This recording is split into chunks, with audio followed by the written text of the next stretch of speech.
ইন্দ্রদুম্ন রাজার সেবায় সন্তুষ্ট হয়ে জগন্নাথ ভগবান বলেছিলেন, ইন্দ্রদুম্ন তুমি আমার কাছে বর প্রার্থনা করো।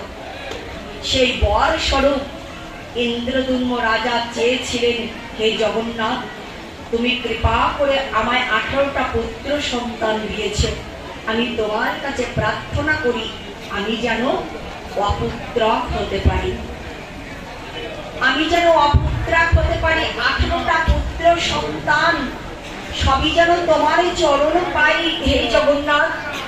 তথাস্তু বলে স্বীকৃতি করেছিলেন। জগন্নাথ দেব গুন্ডিচা মহারানী ক্রন্দন করতে করতে এসে বললেন, ওহে রাজা, হয়ে মহারাজ, এ আপনি কেমন বর প্রার্থনা করলেন?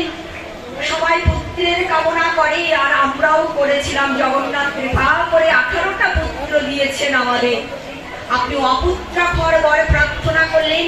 তাহলে মৃত্যুর আগে, মৃত্যুর সময়ে, মৃত্যুর পরে আমাদের অন্ত্যেষ্টি ক্রিয়াকর্মাদি বৃদ্ধ দশাগ্রস্ত হব যখন, আমাদের দেখভাল কে করবে, কে আমাদের দেখাশোনা করবে?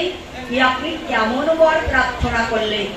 স্বয়ং জগন্নাথ সেদিন বলেছিলেন, মাগো তুমি কষ্ট নিও না, তোমার 18টা পুত্র সন্তান বেঁচে থাকলে তোমার জন্য যা যা করত আমি স্বয়ং জগন্নাথ তার চাইতে বেশি করব তোমাদের জন্য। আমি আছি তোমাদের জন্য, আমি তোমাদের জন্য আছি, তোমাদের জন্য রয়েছি আমি।